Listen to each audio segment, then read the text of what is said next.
Hi there everybody and welcome to this week's Connect. My name is Matt and I'm the curate at the Yare Valley Churches. It's lovely to see you. Thanks for tuning in. This week my son and I had a conversation in which my son said to me, I really like risotto.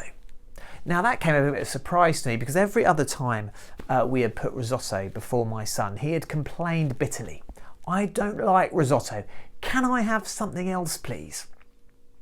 Now that made me kind of think this conversation reminded me of that and I thought, you know, that's a bit how I feel at the moment. I feel I don't really want this lockdown, this light way of living that we've got at the moment.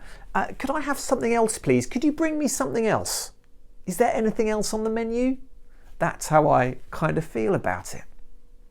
But it made me think of a verse in Philippians written by the Apostle Paul. And it says this, "Not that I am speaking of being in need, for I have learned in whatever situation I am to be content. I know how to be brought low and I know how to abound. In any and every circumstance I have learned the secret of facing plenty and hunger, abundance and need. I can do all things through him who strengthens me." Paul is writing this is Philippians chapter 4 verses 11 to 13 and Paul is writing to the church in Philippi, and when he's writing this he's under house arrest. He's under his own lockdown, not for doing anything wrong but just because the authorities didn't like him telling others about Jesus.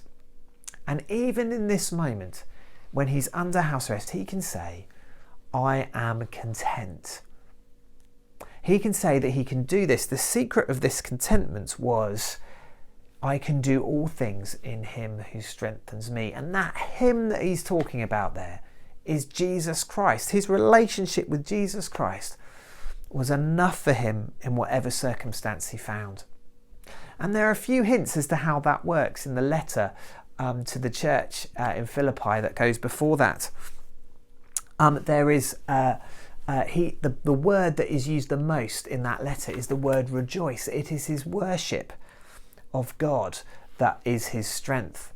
The other thing that he talks about is all the things that God is asking him to do. Paul has a purpose to live for. He has a reason for living, even though he is in lockdown. His life has meaning and purpose. And the last thing is that Paul realizes, the other strength is that Paul realizes that this is not all that there is. Paul says, for me to live is Christ and to die is gain in Philippians chapter 1, verse 21. He knows that this is not all there is, that the world is not all that it should be. And yet one day God's going to make all things new. And that hope enables him to keep going and to be content in whatever circumstance he finds himself. I wonder if you know that perspective, that hope, that contentment, that purpose in your life at the moment. We can find that in Jesus Christ. Now I'm going to say a prayer, and if you want to, you can pray along with me. It's going to appear on the screen.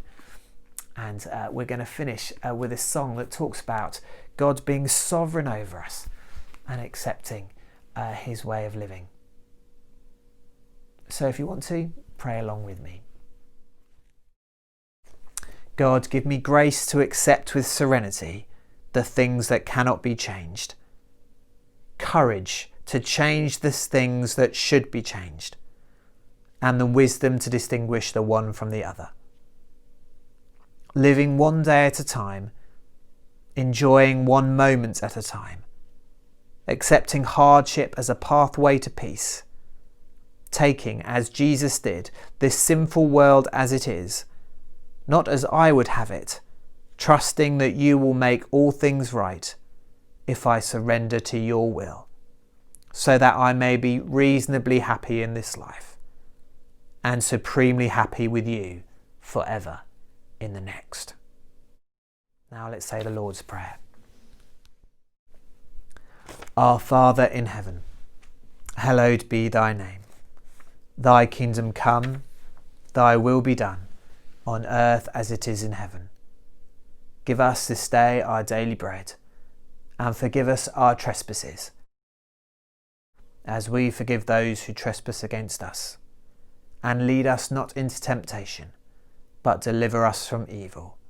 For thine is the kingdom, the power, and the glory, forever and ever. Amen.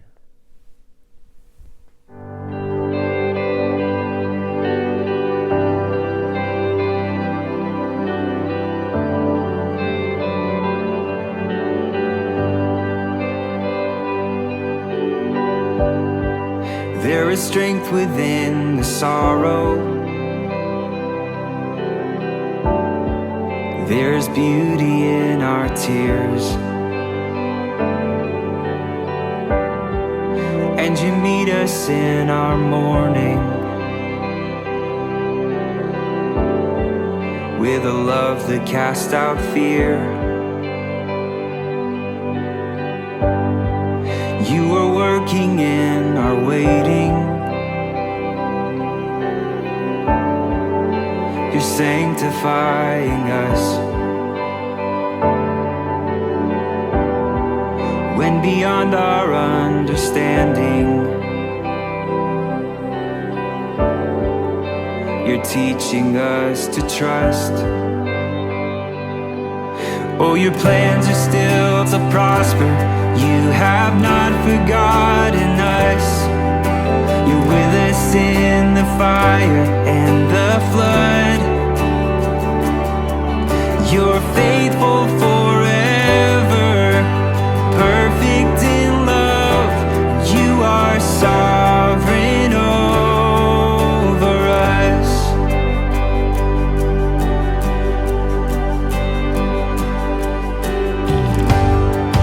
You are wisdom unimagined. Who could understand your ways? Reigning high above the heavens, reaching down in endless grace. You're the lifter of the lowly, compassionate and kind. You surround and you uphold me, and your promises are my delight. Oh, your plans are still to prosper. You have not forgotten